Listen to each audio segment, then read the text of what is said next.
Mario villains, the only villains who are at their hottest with the crown on their head. Mario villains probably bring one man in particular to mind. Shigeru Miyamoto. It's relatively common knowledge in the Nintendo sphere that Shigeru Miyamoto is very conservative when it comes to Mario characters, infamously convincing the Paper Mario team that it doesn't need a story or interesting characters. This has led to Mario villains not really standing out in the past couple of years in comparison to other villains, other than Bowser and the Koopalings, kids, babies. Bowser has been taken from so many different angles over the years. He's been goofy, he's been scary, he's been arousing to certain members of the population, and everything in between. This has led to some people feeling that Bowser isn't represented in the way that he should be, but I think that's what makes him work so well. He's been in so many different roles and situations at this point that you can imagine him doing anything. He is clearly designed to be a scary villain, but he's not scary to the point that he can't be seen doing goofy things or even being humanized in some cases. We're left with this incredibly versatile character who can clearly fit every role given to him, including the greatest role given to him by the internet. Bowsette is Bowser combined with Princess Peach.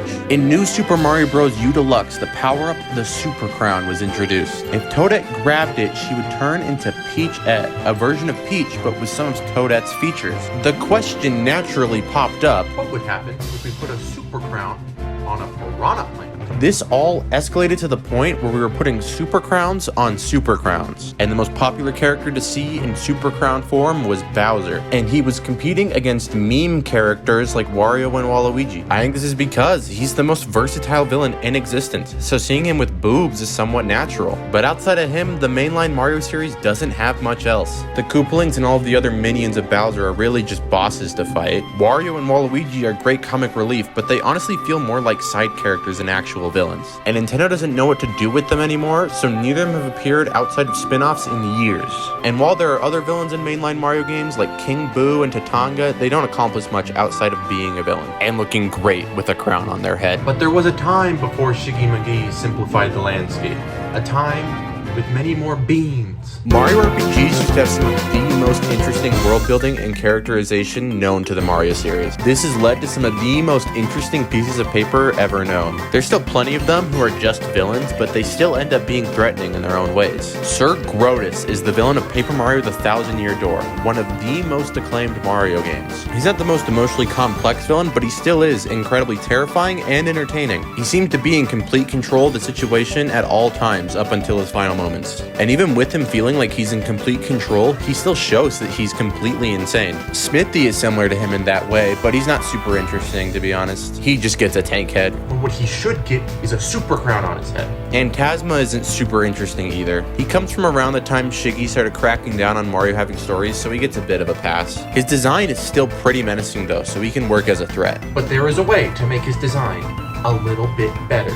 None of these villains are necessarily bad or come from bad games, but these RPG villains aren't as good as the platformer villain. Super Paper Mario is a weird game. This game should be a puzzle platformer with a semi-interesting gimmick, but in an attempt to stay true to the story-based RPG roots of the Paper Mario series, they gave it a story. And this story is so good, I don't know if it's how good this story is or Bowsette that is giving me wowzers in my trousers right now. It has heart, it has twists, it has dating sims, and it has Mario fucking dying. And Count Bleck is at the center of this amazing story. Count Bleck is initially just like every villain we mentioned so far, a bad guy who is good at being a bad guy. He intends to destroy all dimensions with Dark Prognosticus, and in order to do that, he needs Bowser and Peach to get married. Because that is the only way it could ever work. So he just grabs Bowser and Peach and takes out Mario with ease, all while gloating about his power and still managing to be very gentlemanly. He is already entertaining as a character at this point and will continue to be as he continues to commit evil actions in order to hinder Mario throughout the game,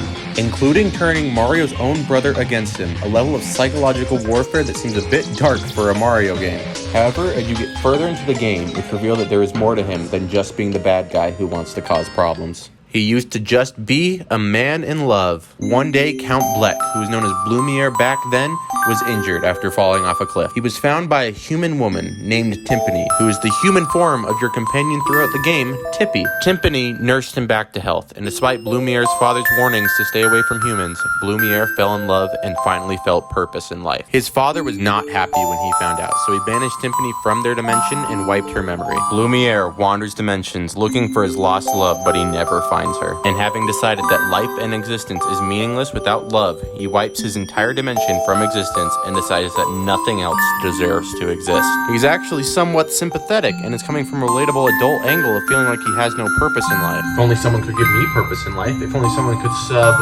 consciously fall in love with me and want to spend the rest of their life with me. And at the end of the game, he finally reunites with Timpani, and he's able to find purpose again and is willing to sacrifice himself to not destroy all dimensions. But he doesn't manage to do it before Dimentio can come and steal the Dark Prognosticus for himself. Dimentio is a side character working for Count Bleck in the beginning, but it is revealed that he's been manipulating the situation from the beginning so he can obtain all of the Chaos Heart and Dark Prognosticus' power. So after merging with the Chaos Heart and Luigi, because Luigi is the ideal host for the Chaos Heart's power, he plans to destroy all universes with Mario unable to stop him after fighting Bleck. But Count Bleck, ready to complete his redemption arc, Power of Friendship's Dimentio into submission. And as the game ends, he is able to finally marry Timpani, and the final shot of the game is both of them sitting on a hill with Count Bleck finally finding purpose again. The fact that a Paper Mario spin-off has a villain with themes centered around finding purpose in love really shows that even if Mario generally has a simple set of villains, it can still have some amazing hidden gems. And he looks alright with a super crown on his head. But he's not the only paper boy we want to look at today, and this next one comes from a controversial Paper Mario game, the Origami King. This game was released to arguments. This game released after the Mario game story crash, and seems to be the first real attempt by Nintendo to get out of that crash. It's led to a wide range of opinions on the game that have led to a lot of arguments, and we're going to talk about another element that is considered controversial: King Olly. King Olly is the main villain of Origami King. King Olly has plenty of aspects that can make him a great villain, but he lacks some qualities that some of the best villains have. For starters, I can't find a super crown version of him. On paper, he should be a very good villain. He's the brother of your companion Olivia, giving him a tie to the main party, and he is pretty ruthless throughout the game, even causing arguably the most emotional death in Mario history. He even gets a bit of a redemption arc towards the end, with him sacrificing himself to undo the harm he has done. This all gives him plenty of qualities of a great villain, and there's an argument to be made that he is. But in terms of execution, he fails in a few spots. He doesn't have much of a personality, and I think this is mostly due to his design. He doesn't have much movement range in any of his body parts, and he can't really have facial expressions, so he can't really emote in any way. Olivia is a character with the same type of design, but she takes much better advantage of it. Her character is meant to be cute and endearing, and the small origami design really lends to this. So what I think happened is Olivia was thought up before the villain of the game, and it was eventually decided that the villain of the game would be Olivia's sister. So they made Ollie's design similar to hers, not really considering the harm it could do to the character. This just leads to him not feeling very threatening or entertaining throughout the game. Even in the final battle, they just make him bigger to seem more threatening, but it doesn't really work. This is not to say he completely fails as a threat. He is still completely sadistic and does some terrifying things throughout the game, like folding Peach into a tapestry. And he still has a lot of other stuff going for him, and I'm sure he has engaged many players. But all in all, he just comes off as a flat piece of paper. And now it is time for our final villain. His fury unending, his chortles limitless, and his beauty unmatched. It's a bean. Fawful is the most entertaining villain Mario games have ever had. He gets his start in Superstar Saga as Cackleta's main minion. Cackleta is a fine villain in her own right, and is even the first female main antagonist. You hear that, women? You can capture Princess Peach too. But unfortunately, in her own game, she is overshadowed by the perfection of Fawful. He speaks with poor grammar, laughs frequently, and at any moment could burst out with one of his many catchphrases. While Cackleta is just being an evil witch.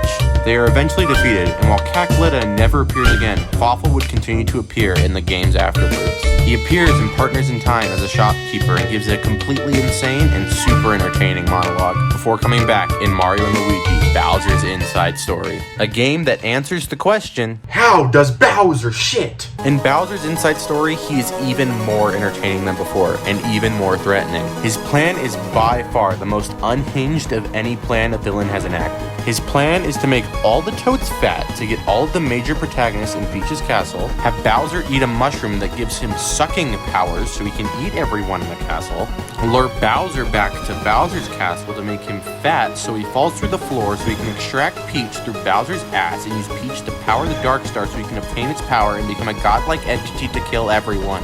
He's perfect. And there are so many little entertaining moments that Fawful has in this game. He is the favorite of many and will continue to be a favorite for years to come. His personality, his comedy, and his terror all culminate into this perfect being, and he is truly the greatest villain Mario has to offer. Oh shit, I forgot about Princess Shroob. Honestly, Shroob isn't anything special. And she can't even have a Super Crown version because she's already wearing a dress and has a mushroom crown. Holy shit, she's the origin. She started it all. It was because of her. She's the reason that I've seen so much fan art of a female Bowser with a cock.